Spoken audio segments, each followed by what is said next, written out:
저는 결혼 12년 차 중학생 아들 하나 키우고 있는 평범한 워킹맘이었어요. 사연 제목처럼 모든 일은 회사 퇴근 중 아내에게서 전화가 와받았더니 여보, 당신 동생이란 분이 찾아왔는데 여기서 시작됐습니다. 근데요, 이 동생이라는 단어가 제 인생을 통째로 뒤집어 놓을 줄은 정말 몰랐어요. 저희 남편은 처음 만났을 때부터 사람들한테 저를 소개할 때 이렇게 말하곤 했어요. 우리 서연이는 진짜 헌신형이에요. 저 없었으면 굶어 죽었을걸요.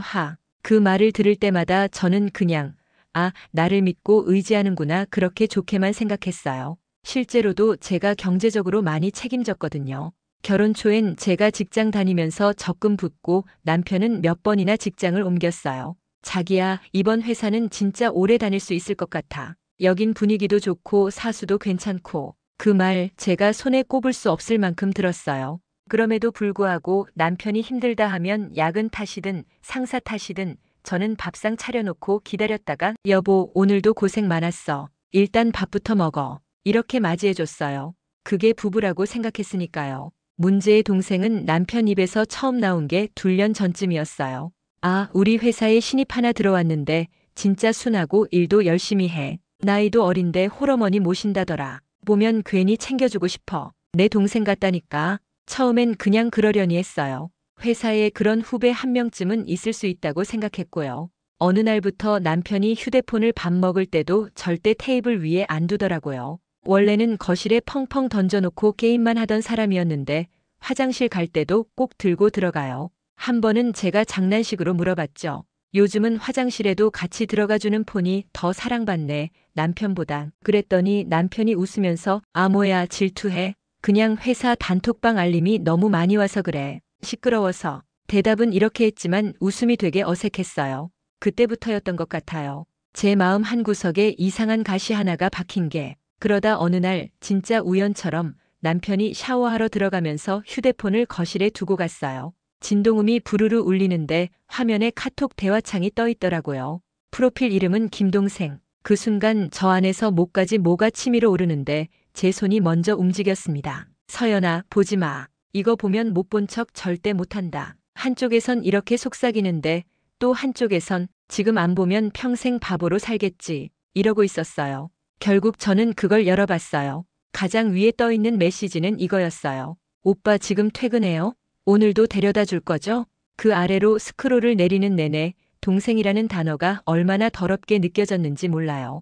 우리 동생 오늘도 예뻤어. 고생했어. 오빠 덕분에 버텨요. 진짜 친오빠 같고 근데 가끔은 그 이상인 것 같기도 하고요. 장난하지 마. 우리 동생 오빠는 나중에 꼭 우리 집안이 인정한 진짜 올케감 찾아줄 거야. 그거 저 말하는 거죠? 히읗히읗. 그 와중에 저에 대한 이야기도 있더라고요. 와이프는요? 집에 일찍 들어가라 안 해요? 우리 집 사람은 나 믿어. 맨날 바보처럼 여보 고생했어 이러고. 걱정은 하지 마. 바보처럼요. 그 단어에서 제 심장이 쿵 하고 떨어지는 느낌이었어요. 샤워 소리는 계속 나고 있고 제 손은 벌벌 떨리고 눈에서는 눈물이 나는데 머리는 아주 또렷해지더라고요. 이 사람 진짜 선을 넘었구나. 이건 그냥 감정이 아니다. 이건 배신이다. 그날 밤 남편은 아무것도 모른 채 평소처럼 제 옆에 누워서 말했어요. 자기야, 나 요새 회사에서 진짜 힘든데 자기밖에 없다. 그 말에 제가 겨우 짜낸 대답이 이거였어요. 응, 힘들지. 그날 이후로 저는 남편의 모든 습관을 다시 보기 시작했어요. 늦게 들어오는 날의 패턴, 카톡 알림이 울릴 때 얼굴 표정, 갑자기 바뀐 옷 스타일, 향수 냄새. 그리고 어느 날 결정적인 장면을 보게 됩니다. 제가 회사에서 반차를 내고 일찍 집에 가던 날이었어요. 집 앞 골목에 택시 한 대가 서 있고 그 앞에서 남편이랑 어떤 여자가 서 있더라고요. 그 여자가 남편 팔을 가볍게 치면서 말했어요. 오빠, 저 오늘 진짜 재밌었어요. 다음에 또 가요, 그 카페. 남편은 시익 웃으면서 그래, 우리 동생 스트레스 풀려면 오빠가 더 데리고 다녀야지. 그 장면이 슬로우 모션처럼 제 눈앞에 펼쳐졌어요. 저는 얼어붙은 채 뒤에서 지켜봤죠. 두 사람이 헤어지고 남편은 집으로 올라왔어요. 현관문을 열고 들어가자마자 제가 소파에 앉아 있는 걸 보고 남편이 놀란 표정을 지었습니다. 자기야, 오늘 왜 이렇게 일찍 왔어? 제가 웃으면서 물었죠. 그러게, 나보다 더 먼저 들어온 사람 있던 거 아니야? 남편이 눈이 동그래지더니 무슨 소리야? 나 방금 들어왔는데. 그때 저는 아직 폭발하지 않았어요. 이 사람의 진짜 민낯을 더 정확히 보려면 더 많은 증거가 필요하다고 느꼈거든요. 괜히 감정적으로 치고 나갔다가 의심 많다, 피해망상이다 이런 소리 듣기 싫었어요. 그래서 그날 밤 남편이 잠든 뒤에 다시 한번 폰을 봤습니다. 이번에는 카톡뿐만 아니라 사진첩, 메모장, 심지어 숨겨놓은 비밀 폴더까지 다 뒤졌어요. 그리고 그 안에서 또 하나의 문장을 발견했어요. 메모장에 이렇게 써 있더라고요. 11월 말 집에 다 모여서 얘기하자. 서연이한테도 솔직히 말해야지. 회사에서 동생이 힘든 일 겪는 거 그냥 못 본 척 못하겠다. 그 아래에 동생 소개, 집 문제, 엄마 병원비 얘기 이렇게 항목이 적혀 있었어요. 집 문제, 엄마 병원비. 딱 봐도 돈 냄새가 나는 단어들이었어요. 그 순간 머릿속이 번개처럼 번쩍였어요. 아, 얘네들이 나를 감정적으로만 이용하는 게 아니라 경제적으로도 빨아먹을 생각을 하고 있구나. 그때부터 저는 완전히 다른 사람이 됐어요. 눈물만 흘리는 피해자가 아니라 증거를 모으는 사람으로요. 저는 그날 이후로 남편의 통화 녹음, 카톡 캡처, 카드 사용 내역, 심지어 남편 회사 근처 카페 영수증까지 하나씩 모으기 시작했어요. 퇴근하고 집에 오면 아들 숙제 봐주고 설거지하고 빨래 돌리고 모두 끝난 뒤에야 조용히 제 전쟁 준비를 했습니다. 그러면서도 남편에게는 티를 내지 않았어요.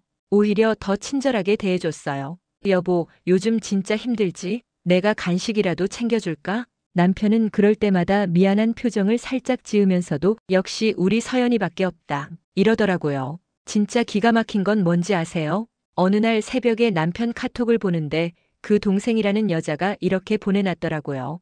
오빠, 근데 와이프 눈치 안 보여요? 이렇게까지 챙겨주는 거 저 같으면 벌써 의심할 것 같은데. 남편이 답장을 했죠. 걱정 마. 우리 집 사람은 나를 너무 믿어서 문제야. 의심이란 걸 몰라. 그리고 알면 어때? 내가 어떻게든 설득하지. 그 말을 보고 저는 오히려 마음이 차갑게 식었어요. 그래, 내가 그렇게까지 확신하지. 그럼 나도 준비 단단히 할게. 그러던 어느 날 결정적인 기회가 찾아왔습니다. 그 목소리 여자였어요. 회사 건물 다른 층에 있는 협력업체 직원 같아 보였는데 이름표에 적힌 이름을 보고 저는 숨이 멎는 줄 알았어요. 바로 남편 카톡에 있던 그 이름, 집에서 보던 그 이모티콘, 그 말투의 주인공이 제 눈앞에 있었어요. 그때 저는 알았어요. 아, 이건 내 감정만의 문제가 아니라 남편이 회사에서도 선 넘고 있구나. 이거 제대로 한번 치고 나가도 되겠다. 그날 저녁 집에 와서 저는 남편에게 아주 태연한 목소리로 말했어요. 여보, 11월 말에 가족들 다 같이 모여서 밥이나 한번 먹을까? 남편이 눈이 반짝이더라고요. 진짜? 와, 타이밍 딱이다. 나도 그 즈음에 한번 얘기하고 싶은 게 있었는데. 잘 됐다. 얘기하고 싶은 거요? 그게 뭔지 저는 이미 알고 있었죠. 메모장에 써놨으니까. 그래, 그날 우리 아들도 있고 엄마 아빠도 부를까? 여보 부모님도 모시고. 제가 이렇게 말하자 남편이 잠시 망설이더니 그래, 뭐 다 같이 모이는 것도 좋지. 그리고 아주 조심스럽게 덧붙이더라고요. 근데 그날 나 회사 후배 하나 데리고 와도 돼? 집안 사정이 좀 많이 어려운 애인데 서연이 너한테도 한번 보여주고 싶어. 진짜 착하고 불쌍한 애야. 내 동생처럼. 그 말을 듣고 저는 속으로 웃었습니다. 그래, 초대해. 나는 그 애를 당신 동생이란 분 말고 남의 가정을 건드린 불륜 상대자로 불러줄게. 그렇게 날짜를 잡고 저는 본격적으로 그날을 위해 준비를 시작했어요. 첫 번째로 한 건 제 부모님과 시부모님께 상황을 솔직하게 알리는 거였어요. 시부모님께는 조금 다른 방식으로 말했어요. 어머니, 아버님, 그날 남편이 후배를 데려온다는데 제가 봤을 때는 좀 선을 넘는 관계인 것 같아요. 혹시라도 제가 그 자리에서 뭔가 말을 하더라도 며느리가 미쳤다고만 생각하지 말아주세요. 자료가 다 있습니다. 시어머니가 경악하시면서 뭐라고? 걔가 또 결혼 전에 그 여자 문제로 혼난 게 언젠데. 그 말을 듣고 저는 알게 됐어요. 아, 이 사람이 결혼 전에 이미 비슷한 일을 했었구나. 그 얘기를 왜 저는 결혼 후 이 시점에 처음 듣는 걸까요? 그때 잠깐 서운했지만 동시에 마음이 더 단단해졌어요. 그래, 이번엔 절대 넘어가면 안 되는구나. 이 집안 사람들도 다시는 저 사람을 쉽게 봐선 안 되겠지. 두 번째로 한 건 법률 상담이었어요. 회사 근처 법률사무소에 찾아가서 조용히 변호사님을 만났죠. 남편이 회사 후배랑 부적절한 관계를 맺고 있는 것 같습니다. 지금까지 모아둔 증거가 이 정도인데요. 사진, 카톡 캡처, 통화 녹음, 남편이 여자를 내 동생이라고 부르면서 돈을 보내준 내역까지 전부 보여드렸어요. 그리고 마침내 문제의 날이 다가왔습니다. 저는 일부러 평소보다 조금 더 차려입었어요. 너무 화려하지는 않지만 힘있는 색감의 블라우스에 단정한 치마, 머리도 평소보다 정성 들여 말리고요. 거울을 보면서 스스로한테 말했어요. 오늘은 울지 않는다. 오늘은 무너지는 사람이 내가 아니다. 내가 심판하는 날이다. 시간이 되어가자 초인종이 울렸어요. 먼저 도착한 건 시부모님이었습니다. 시어머니는 들어오자마자 제 손을 꼭 잡으면서 속삭였어요. 서연아, 오늘 너무 혼자 참으려고 하지 마. 아버지가 다 보고 있다. 시아버지는 평소보다 말수가 더 적었고 표정도 굳어 있었어요. 제 부모님도 도착했고 아들은 분위기를 눈치채고 어리둥절해했어요. 엄마, 오늘 무슨 날이야? 생일도 아니고. 제가 아들 어깨를 토닥이면서 말했어요.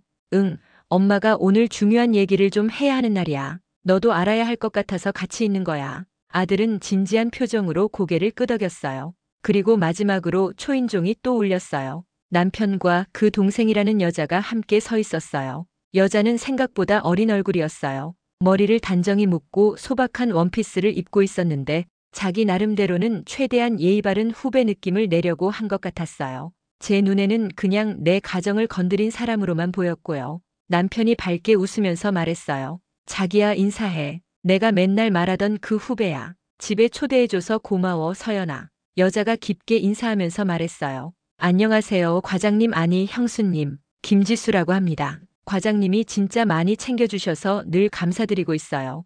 형수님. 그 단어에서 제 안에 있던 마지막 남은 온기도 사라지는 느낌이었어요. 저는 억지로 웃으며 대답했어요. 그래요, 지수씨. 남편이 동생 입이 마르게 자랑하던 그분이구나. 여자가 쑥스러운 듯 웃었어요. 아, 네, 과장님이 너무 과장해서 말씀을 거실에 들어오자마자 이미 양가 부모님과 아들이 앉아 있는 걸 보고 여자의 표정이 약간 굳더라고요. 아마 그냥 밥 먹는 자리인 줄 알았는데 분위기가 왜 이렇지? 이런 느낌이었겠죠. 남편은 괜히 분위기를 밝히려고 했어요. 아이고, 이렇게 다 모이니까 설날 같네. 자, 다들 앉으세요. 우리 오늘 중요한 얘기도 좀 하고 맛있는 것도 먹고. 그 말이 끝나자마자 제가 조용히 입을 열었어요. 그래요. 오늘 중요한 얘기하는 날 맞아요. 제 목소리가 떨리면 안 된다고 속으로 몇 번이나 되뇌면서요. 저는 테이블 위에 올려둔 파일 2개를 꺼내서 하나는 남편 쪽으로, 하나는 동생이라는 여자 쪽으로 밀어줬어요. 먼저 이거부터 보고 시작할까요? 남편이 어리둥절한 표정으로 파일을 열더니 얼굴이 하얗게 질리는 게 눈에 보였어요. 카톡 캡처, 사진, 송금 내역, 통화 녹음 내용 정리, 그 모든 게 날짜별로 깔끔하게 정리되어 있었으니까요. 여자도 파일을 열어보더니 손이 덜덜 떨리기 시작했어요. 제가 아주 평온한 목소리로 말했어요. 지수씨, 여기 있는 내용들 사실이죠?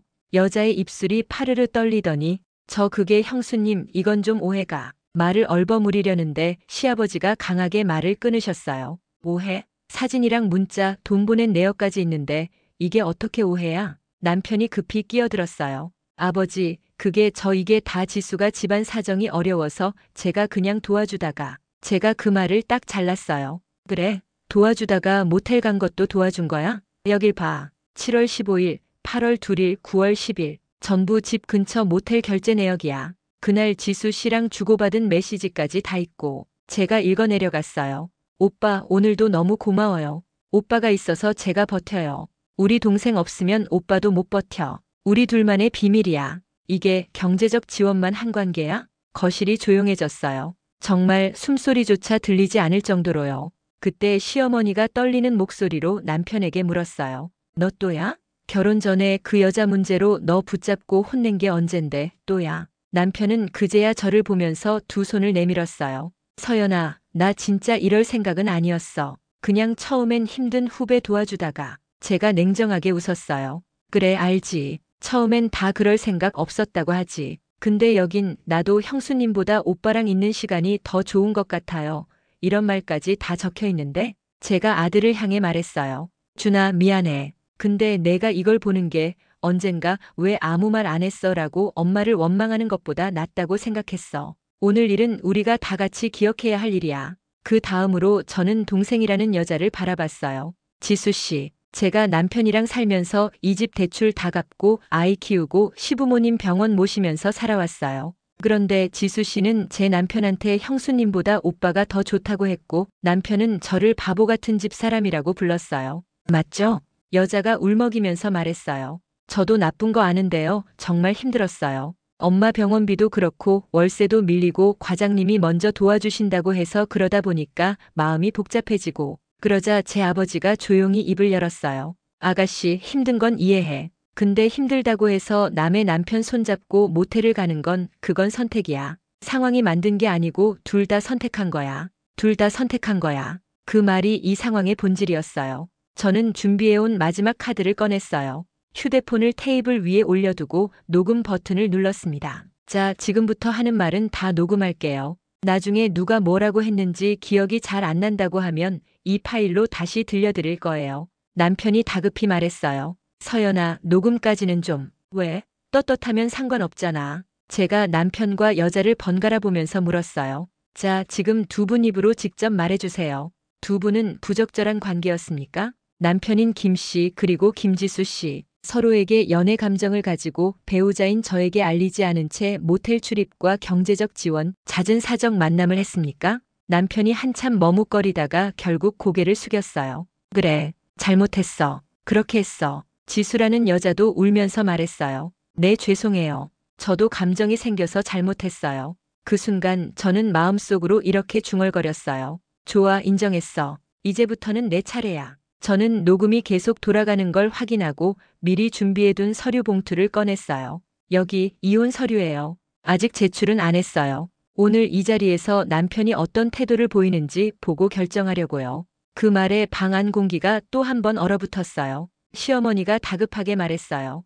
야, 이혼은 너무 큰일이야. 서연아, 한 번만 봐줄 수는 없겠니? 시아버지는 조용히 고개를 저으셨어요. 여보, 이번엔 우리가 뭐라고 하기 전에 저 애가 얼마나 참아왔는지 이 자료만 봐도 알 수 있어. 제 엄마는 눈물을 훔치면서도 단호하게 말했어요. 서연아, 엄마는 내 선택을 존중할게. 대신 내가 너 자신을 제일 먼저 생각해야 한다는 것만 잊지 마. 남편이 그제야 두 손을 모으고 제 앞에 무릎을 꿇었어요. 서연아, 제발 한 번만 기회를 줘. 나 이런 바보 같은 짓 다시는 안 할게. 지수하고도 당장 정리할게. 회사도 그만둘게. 그냥 가족만 지키게 해줘. 그 울먹이는 목소리 속에서 예전 같았으면 저는 무너졌을지도 몰라요. 그래, 우리 아빠니까, 우리 남편이니까 하면서요.